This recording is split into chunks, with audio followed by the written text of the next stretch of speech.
Привет, друзья! Опубликованы кадры учений российских военнослужащих с использованием дронов.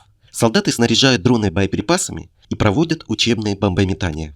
Уже накоплен большой опыт, и мы проводим стандартную процедуру. Она, в общем-то, безопасна, если делать все правильно.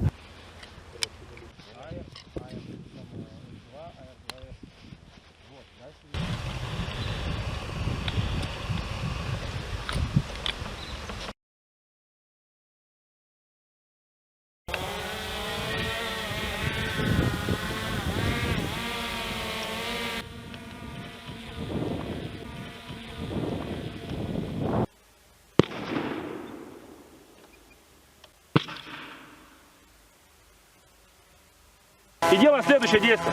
Мы подошли и со стороны камеры, не занося под сенсоры, чтобы не было подскока. Раз его и глушение. Как только он... Отходим. Положение. Да? Соответственно, что мы делаем? Переворачиваем. Фиксируем. Да. То есть взяли его, отмыкаем, отошли на безопасное и уже спокойненько не забыли, иначе на что уйдет? Переразряд. Придется ее чекать.